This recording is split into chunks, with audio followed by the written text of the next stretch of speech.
Hi hello, स्वागत है आपका एबीपी न्यूज़ के डिजिटल प्लेटफॉर्म पर। मैं हूं आपके साथ वंशिका सिंह। आपने देखा होगा कि देश में कूड़ा बहुत ज़्यादा जम चुका है और लोग जब कूड़े को देखते हैं तो वो इस तरह के एक्सप्रेशंस देते हैं जैसे बहुत सोफिस्टिकेटेड बनने की कोशिश करते हैं। उनके एक्सप्रेशंस कुछ ऐसे होते हैं, रिएक्शंस कुछ ऐसे होते हैं, यू। लेकिन हमारे साथ इस वक्त एक ऐसे शख्स हैं जो कि कूड़े को दिल से लगाए हुए हैं और पूरे देश को क्लीन करने की सोच रखते हैं। साथ ही मैं स्वागत करती हूँ मल्हार कलंबे का, जो कि फाउंडर हैं बीच प्लीज इंडिया के, और साथ ही इनको स्वच्छता एम्बेसडर का अवार्ड भी मिला है गवर्नमेंट ऑफ इंडिया से। नरेंद्र मोदी जी ने इनको सम्मानित किया है। Welcome. Thank you so much. तो मल्हार, पहले तो मेरा सवाल है कि ये आइडिया कहाँ से आया, कूड़े को साफ करने का आइडिया कहाँ से आया? मैं हमेशा बोलता हूँ कि मैं एक एक्सीडेंटल एनवायरमेंटलिस्ट हूँ। मैं मुंबई से हूँ, मैं दादर बीच के पास रहता हूँ। 2017 में गणेश उत्सव के दौरान मैं बीच पे घूमने गया था। जिस हालत में मैंने बीच को देखा, मुझे एक क्वेश्चन आया कि हमारे बीचेस इतने ख़राब क्यों है, जबकि मुंबई कैपिटल है देश का, फाइनेंशियल कैपिटल। तो मैं घर पे आया, मैं मेरी मॉम से बात कर रहा था कि मम्मी यहाँ पे कोई साफ़ सफाई नहीं रखता है, लोग पैसे खा रहे, एक आम नागरिक जैसे करता है। मैं रैंट कर रहा था। ये वार्तालाप आधे घंटे तक चली। आधे घंटे के बाद मेरी मॉम बोलती कि अगर आपको लगता है कि बीच खराब है तो जाके साफ़ कीजिए। मैंने बोले बहुत अच्छा आइडिया है। तो पहली बार मैं जब बीच साफ़ करने गया तो मुझे लगा था कि मैं बीच साफ़ कर दूंगा और बीच हमेशा के लिए साफ़ हो जाएगा, ओनली टू रियलाइज़ कि हर हाई टाइड में और कचरा आता है। तो पहले क्लीनअप ड्राइव में मेरे कुछ 18-20 स्कूल के दोस्त आए थे, हमने किया, काफ़ी अच्छा एक्सपीरियंस था, खुशी मिली कि हमने हमारा बीच साफ़ किया। तो ये कारवां फिर चलते रहा एवरी वीकेंड। तो मेरा सवाल है कि जैसे क्या होता है कि जो आम जनता है, ठीक है, वो कूड़े को देखकर उन्हें घिन आती है, लेकिन क्या आपको ऐसा कुछ महसूस हुआ पहली बार जब आपने कूड़ा देखा और आपके अंदर ये आइडिया आया कि मुझे क्लीन करना है, पूरे वर्ल्ड को क्लीन करना है? अगर मैं सच कहूँ तो पहले 1 साल तक मुझे ऐसा कोई थॉट नहीं था कि मैं दुनिया को बदलूँ या पूरे भारत को साफ़ कर दूँ। मेरा बीच है, मैं यहाँ पे पला बड़ा हूँ, मुझे वो साफ़ करना है, मुझे सिर्फ उससे मतलब था। दूसरी बात, आप बोलोगे कि मुझे कभी घिन आई कचरे को देखकर, वो कभी नहीं हुआ, क्योंकि मुझे याद है जब मैं छोटा था, मैं एक बोलते ना, एक कम्युनिटी में रहता था जहाँ पे हर त्योहार के टाइम पे हम जाके बाहर साथ में साफ़ सफाई करते थे। मैं अगर रास्ते पर कचरा फेंकता था, मेरी मम्मी मुझे चिल्लाती थी कि आप डस्टबिन में डालो। फिर मेरी मॉम मुझे नेचर ट्रेल्स पे लेके जाती थी। तो ये आदत मुझे बचपन से थी। सबसे बड़ा रीज़न था कि मैं आर्मी में जाना चाहता था, बट कुछ कारणवश मैं जा नहीं पाया। फिर मैंने सोचा मैं यूपीएससी करके आईपीएस कर लूँगा। फिर पता चला उसके लिए बहुत पढ़ना पड़ता है, वो मैं कर नहीं पाऊँगा। तो जब मैंने क्लीनअप्स की शुरुआत की, मुझे कहीं ना कहीं लगा कि ये मेरा तरीका है इस देश के लिए योगदान देने के लिए। शायद मैं पूरे देश को साफ़ नहीं कर सकता, बट मैं मेरे शहर से शुरुआत तो कर सकता हूँ। शायद मैं ये प्रॉब्लम सॉल्व नहीं कर पा रहा हूँ, बट मैं कुछ योगदान तो दे पा रहा हूँ। यही एक रीज़न है, यही एक मोटिव है कि हम इतने सालों से अभी तक ये कर पा रहे हैं। कितने साल के थे आप जब आपको ये आइडिया आया? मैं 19 साल का था। और क्या आप कर रहे थे उस वक्त, क्या चीज़ें सैक्रिफाइस करनी पड़ी जब आपने इस चीज़ को चुना कि मुझे कूड़ा साफ करना है? उस वक्त मैं ग्रेजुएशन कर रहा था और मैं सीए की पढ़ाई कर रहा था। एक पॉइंट ऐसा है लाइफ में कि मैं एक तो पढ़ाई कर पाऊँ, क्योंकि या फिर क्लीनअप कर पाऊँ, क्योंकि क्लीनअप में बहुत ज़्यादा वक्त देना पड़ता है, फंड्स अरेंज करने पड़ते हैं। तो फिर मैंने ग्रेजुएशन कंप्लीट किया with 46%, but I dropped out of CA. Eventually हुआ ये कि मेरी मॉम ने बोला कि ठीक है, आप पढ़ाई छोड़ रहे हो, आपको एनवायरमेंटलिस्ट बनना है या आपको इसी में करियर करना है, बट एक प्लान ऑफ एक्शन बताइए, जो मेरे पास नहीं था। बिकॉज बीच साफ करके आप कैसे घर चलाओगे अपना? तो मेरी मम्मी को एक चीज़ बोला कि कल जाकर अगर मैं 10,000 भी कमाता हूँ इससे, मुझे कोई प्रॉब्लम नहीं होगा, बस मैं खुश हूँ इससे। फिर धीरे धीरे किसी ने बोला कि आपको एलएलबी कर लेना चाहिए, एज एन एनवायरमेंटलिस्ट हेल्प करेगा। सेम 1 के बाद वो भी ड्रॉप आउट कर दिया। तो I am basically 2 time drop out. But मेरा एक हमेशा से था कि I wanted to convert my passion into profession. इसमें कई साल लग गए, कई कठिनाई आई। सबसे बड़ा प्रॉब्लम होता है कि आप एक क्लीनअप ड्राइव करते हो, आप एक बार कर लोगे साल में तो लोग आ जाते हैं। जब आप 8 से 10 मुहिम करते हो हर महीने, कंसिस्टेंटली लोग लाना काफ़ी मुश्किल है। Second thing, over the years 90% of हमारी कैंपेन जो है वो सेल्फ फंडेड रही है, तो काफ़ी कैपिटल इंटेंसिव होती है चीज़ें। तीसरी बात सबसे इंपॉर्टेंट है कि आपको personal life professional life balance कैसे करोगे।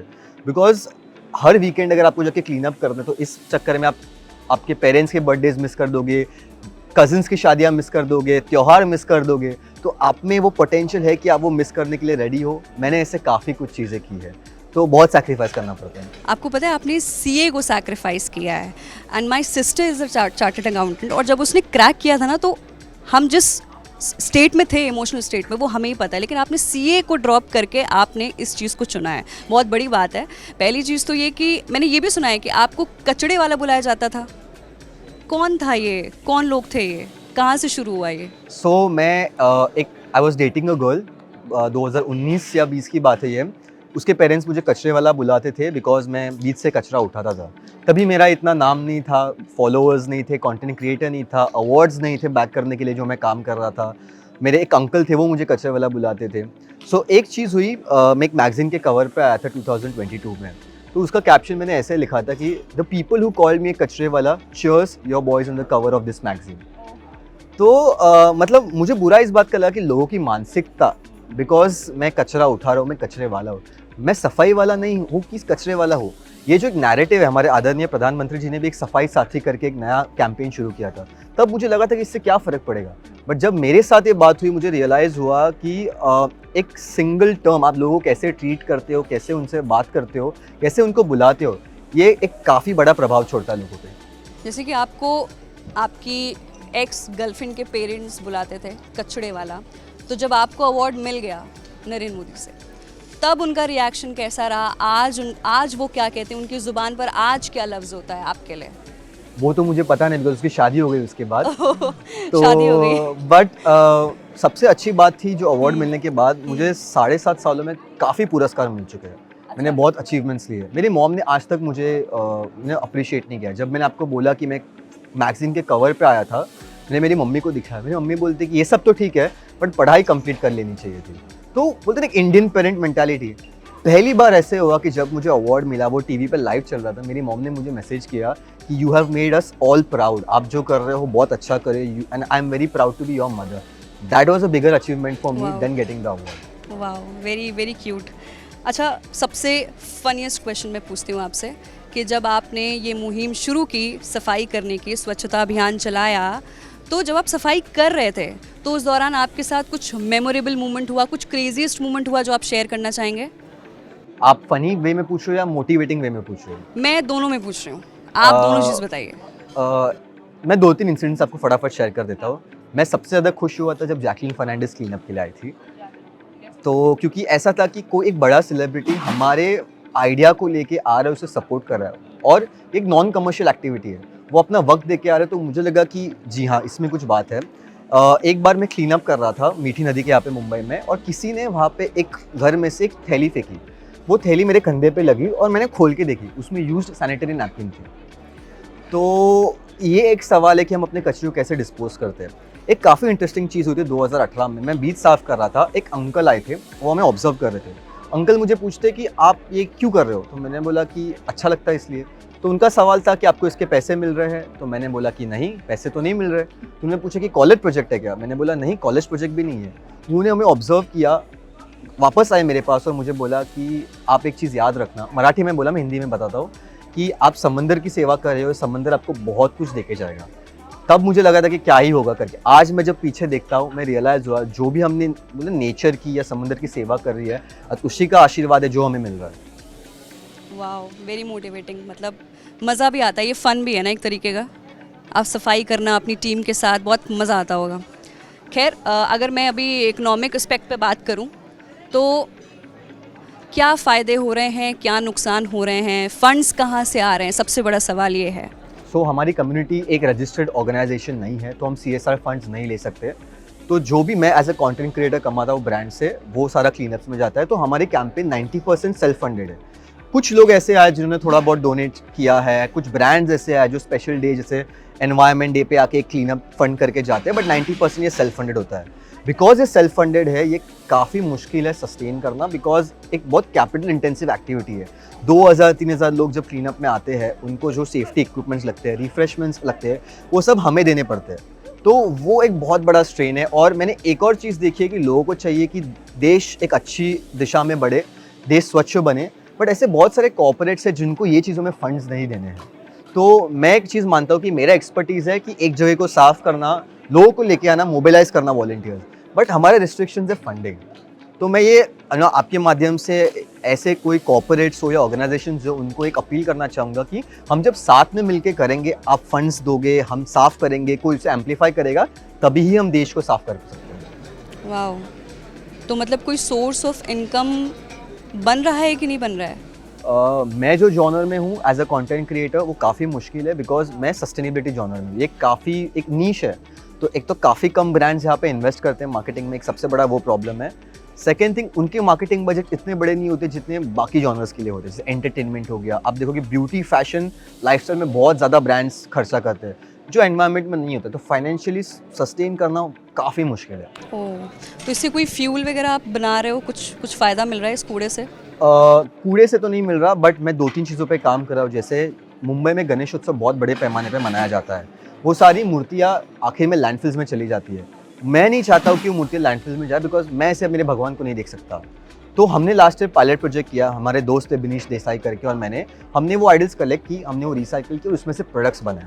हमारा लॉन्ग टर्म विज़न ये है कि हम उसे एक एम्प्लीफाई कर पाएँ, उसे बढ़ाएँ, मुंबई में पूरा एक्सपैंड कर पाएँ और ना ही मुंबई, पूरे देश में कर पाएँ। बिकॉज़ मुझे लगता है असली भक्ति वो है कि मूर्तियाँ कचरे में ना जाए, उससे हम कुछ बना पाएँ। ओह! मतलब आपने गणेश चतुर्थी पे, जो मैंने मोस्टली देखा है कि दिल्ली जैसे शहर में और यूपी जैसे शहर में गणेश चतुर्थी में गणेश जी का विसर्जन कर दिया जाता है, बट आपने उन्हीं मूर्तियों को रिसाइकिल किया है। Very nice, very nice. तो मतलब क्या-क्या चैलेंजिंग है इस मुहिम को जो आप चला रहे हो, आपके लिए चैलेंजेस क्या-क्या हैं इसमें?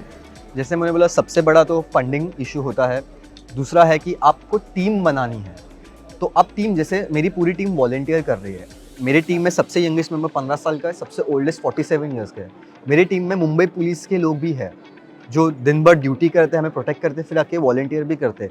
इतने सारे लोग अलग-अलग आइडियोलॉजीज़ से, अलग-अलग इकोनॉमिक बैकग्राउंड से जब आते हैं, वॉलंटियर करते हैं, उनको साथ में लेके चलना काफ़ी मुश्किल होता है। दूसरी बात, पिछले 7.5 सालों में more than 4 lakh people have volunteered. लोग लाना, लोगों को सेंसिटाइज कराना। अभी प्लास्टिक पॉल्यूशन, कचरा ना फैलाना, हम सब ने स्कूल और कॉलेज में पढ़ा है, सीखा है।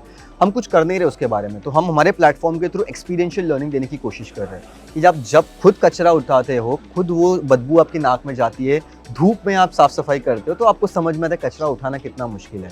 तो एक्सपीरियंशियल लर्निंग जो बच्चों को देना है, हम उसकी कोशिश कर रहे हैं। मैं एक चीज़ सीख सका हूँ कि हमारी जनरेशन कहीं ना कहीं उस हद तक निकल गई है। अगर देश कोई बदल सकता है तो अगली जनरेशन ही कर सकती है।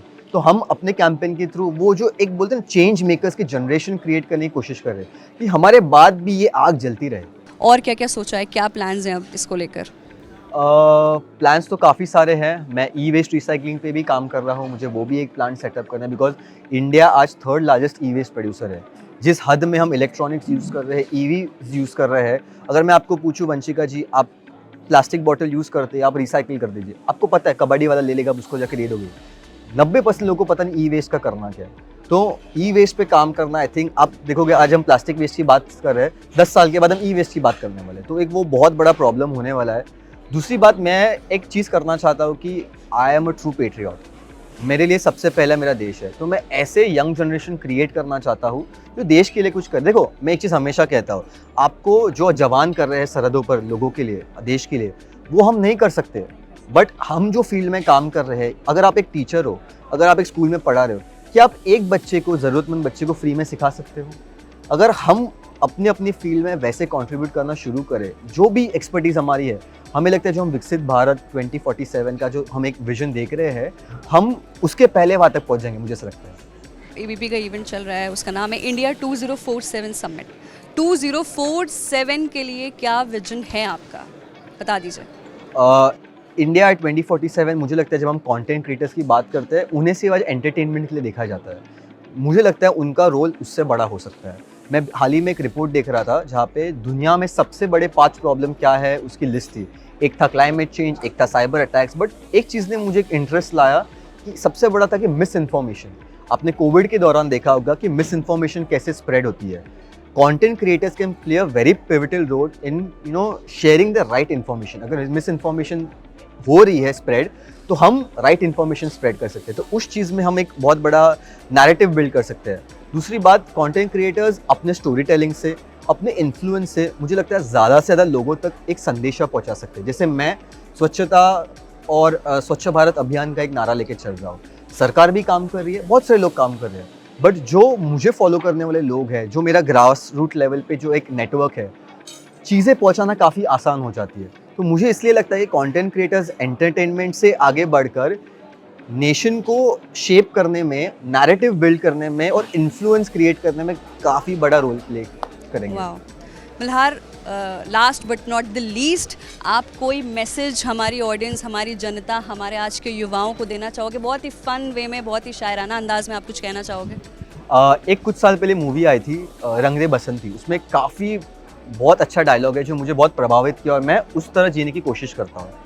उस मूवी में आमिर खान सर कहते हैं कि ज़िंदगी जीने के 2 तरीके होते हैं, एक जो हो रहा है उसे चुपचाप बर्दाश्त करते जाओ, या दूसरा उसे बदलने की कोशिश करो। और मैं बहुत गर्व से कह सकता हूँ जो हम कर रहे हैं ये हमारी कोशिश है इस देश को बेहतर बनाने की, इस भारत को विकसित भारत बनाने की। वाह, वेरी नाइस, बहुत बहुत शानदार मल्हार। तो मैं चाहती हूँ कि मल्हार जैसे शानदार इन्वायरमेंटलिस्ट का जो मैसेज है वो आप तक ज़रूर पहुँचे और ये वीडियो आपके भी काम आएगा। तो आप लोग भी अपना मोटिवेशन बढ़ाएं, डेडिकेशन बढ़ाएं जैसा ये काम कर रहे हैं, और नीचे दिए गए कमेंट सेक्शन में अपनी राय भी ज़रूर रखिए कि मल्हार का काम आपको कैसा लग रहा है। भाई नरेंद्र मोदी जी ने भी इनको अवार्ड दिया है, ये अवार्डी हैं। तो मैं चाहती हूँ कि ये वीडियो आप तक पहुँचे और कमेंट सेक्शन में ज़रूर बताइए, लाइक शेयर सब्सक्राइब करिए। मैं थी आपके साथ वंशिका सिंह और आप देख रहे हैं ABP live. Thank you Malhar.